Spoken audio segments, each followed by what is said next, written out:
तो नमस्ते, कैसे हैं आप सब। उम्मीद करता हूं कि आप सब अच्छे होंगे। तो एक बार फिर से आपका स्वागत है। तो अगर आप बीएसटीसी 2025 का एग्ज़ाम देने वाले हैं तो ये वीडियो को आप ध्यान से देखना और मेरी जो बात है आप ध्यान से सुनना, क्योंकि अगर आपको ये मेरी बात अभी याद नहीं रहेगी बट जब वो सिचुएशन आएगी ना एग्ज़ाम में तो हो सके कि आपके माइंड में क्लिक कर जाएगा, और है ना।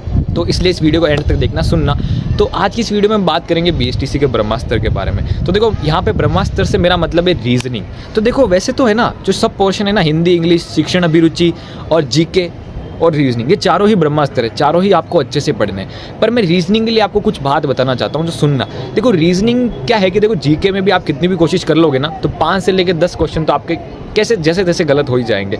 शिक्षण अभिरुचि में भी आपके 5 क्वेश्चन तो गलत हो ही जाएंगे। पर जहाँ तक मेरा मानना है ना, रीजनिंग में जो टॉपिक्स दिए हुए हैं सिलेबस में उनमें से ही आएगा, कुछ बाहर से नहीं आएगा, है ना। तो देखो सब पढ़ने, मैं ये नहीं कह रहा हूँ सब पे ध्यान देना, सब पे ध्यान देना है। बस मैं रीजनिंग के रिगार्डिंग आपको कुछ बताना चाहता हूँ, ध्यान से सुनना। बाकी ध्यान सब पे देना, पढ़ना सबको ही है ना। सबको अच्छे से करना और सब में अच्छे से नंबर लाने, और आप कर सकते हो। बस थोड़ा सा माइंड फ्रेश रखना, ठीक है। और पुराने पेपर जरूर देख लेना, पैटर्न पता लग जाएगा। तो देखो सबसे पहले रीजनिंग में आप पुराने पैटर्न देखोगे, पुराने पेपर्स देखोगे, पैटर्न क्या देखो, पुराने पेपर्स देख लेना। उसमें जैसे क्वेश्चंस आए वैसे ही अभी क्वेश्चन आएंगे।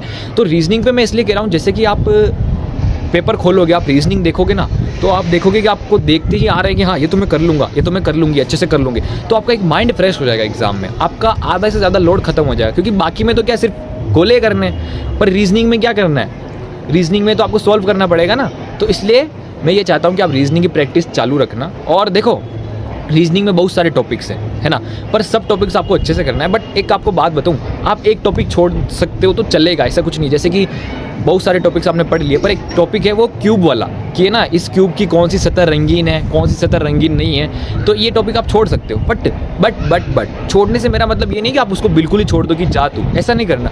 आप क्या है, रिवीजन में या बाद में भी एक बार उसको रीड जरूर कर लेना। जो उसके प्रश्न होंगे आपकी बुक में ना, उसकी थोड़ी सी एक्सरसाइज होगी, वो रीड कर लेना। जो पहले उसके प्रश्न आए वो रीड कर लेना, क्योंकि अगर वो क्वेश्चन आ भी गया ना तो आप हाइपोथेटिकली अपनी थिंकिंग से कैसे ना कैसे उसको कर सकते हो, और देयर इज अ चांस कि आप सही कर दो। तो बिल्कुल मत फेंक देना निकाल के, थोड़ी सी उसकी रीडिंग कर लेना, रीड कर लेना, देख तो जरूर ही लेना। और रीजनिंग में आप है ना, एक आपको आइडिया बताऊं कि आप जहाँ पे कहीं पे बैठे हो ना तो थोड़ा थोड़ा माइंड में रीजनिंग के क्वेश्चन लेके चल सकते हो। उससे भी आपकी क्या रीजनिंग अच्छी हो जाएगी। क्योंकि देखो बहुत जनों के रीजनिंग की वजह से सिलेक्शन रह गया था, मैंने सुना है कि यार रीजनिंग में टाइम ही नहीं मिला, मेरे क्वेश्चन छूट गए, ये छूट गए, वो छूट गए। तो आपके साथ ऐसा बिल्कुल नहीं होना चाहिए, बिल्कुल ऐसा मत करना। प्रैक्टिस चलने देना, अच्छे से फटाफट सॉल्व करने की कोशिश करना और अच्छे से सॉल्व करने की कोशिश करना, और ज़्यादा कॉम्प्लिकेट मत होना रीजनिंग में, ठीक है ना। और रीजनिंग में कोई टॉपिक समझ में नहीं आए तो यूट्यूब पे सर्च करना और रीजनिंग का टॉपिक डालना। बहुत से अच्छे अच्छे सर मिलेंगे आपको, वहाँ से कर लेना।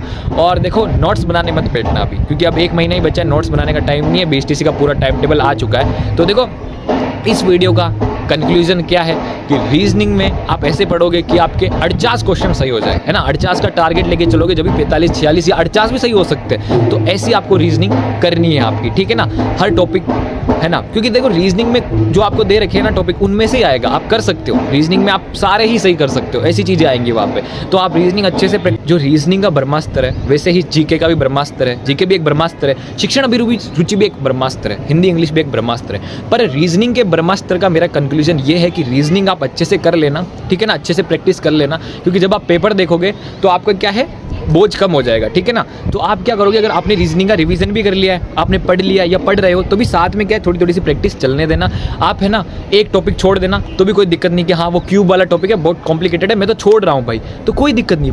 बट उसको बिल्कुल मत छोड़ना। मेरा कंक्लूजन ये है, उसको अच्छे से रीड कर लेना। क्या पता वो आ जाएगा तो भी आपके माइंड में कहीं ना कहीं से क्लिक हो जाएगा, इसलिए उसको छोड़ दो तो रीड कर लेना। और एक से ज़्यादा टॉपिक बिल्कुल मत छोड़ना, एक से ज़्यादा टॉपिक बिल्कुल मत छोड़ना, एक से ज़्यादा टॉपिक बिल्कुल मत छोड़ना। क्योंकि एग्जामिनर हमारा भाई नहीं है। और देखो थोड़ा सा 10 मिनट ज़्यादा बैठ जाना लाइब्रेरी में, आधा घंटा ज़्यादा पढ़ लेना, 1 घंटा ज़्यादा पढ़ लेना, 1 घंटा कम सो जाना 1 महीने के लिए। क्योंकि in the end result matter करता है। कोई ये नहीं देखता कि नॉर्मलाइजेशन की वजह से रह गए या इसकी वजह से रह गए, अरे यार मेरी तबीयत खराब थी। सब रिजल्ट ही देखेंगे और हमारा भविष्य भी रिजल्ट ही देखता है। और आप कर सकते हो, है ना, बेस्ट ऑफ लक। तो मेरा कंक्लूजन ये था कि रीजनिंग आप अच्छे से कर लेना। रीजनिंग में आप 50 में से 50 भी ला सकते हो, ब्रह्मास्त्र है। और इतनी हार्ड भी नहीं पड़ेगी रीजनिंग, आपको सिर्फ प्रैक्टिस करनी है और पुराने पेपर्स देख लेना, आपको पैटर्न पता चल जाएगा। और जो बुक्स में हो ना उससे ही आप क्वेश्चन कर लोगे ना तो हो जाएंगे। बट कहीं पे आपको डाउट हो, अरे यार ये वाला क्वेश्चन मेरे को समझ में नहीं आया, तो उसको डाउट को रखना मत, यूट्यूब पे सर्च करना, वो आएगा, उससे आप क्या कर लेना, रीजनिंग को टॉपिक्स क्लियर कर लेना, फिर से अपनी प्रैक्टिस में लग जाना हल्की फुल्की में।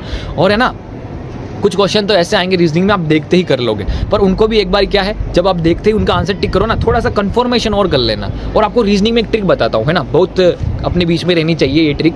ये है कि रीजनिंग अगर आप अच्छे से पढ़ो ना, तो आपको क्वेश्चन देखने से आंसर आ रहे हो या नहीं आ रहे हो, आप उनके आंसर्स में से भी क्वेश्चन निकाल लोगे, है ना। मैं नहीं बताऊंगा कैसे, पर आप उनके जब नहीं आ रहा होगा ना कोई रीजनिंग का क्वेश्चन, तो उनके आंसर को भी 4 बार अच्छे से पढ़ना, आपको आएगा जरूर क्वेश्चन। तो बस आज के लिए वीडियो इतनी ही, है ना। मिलते हैं कल, और बहुत बहुत धन्यवाद आप।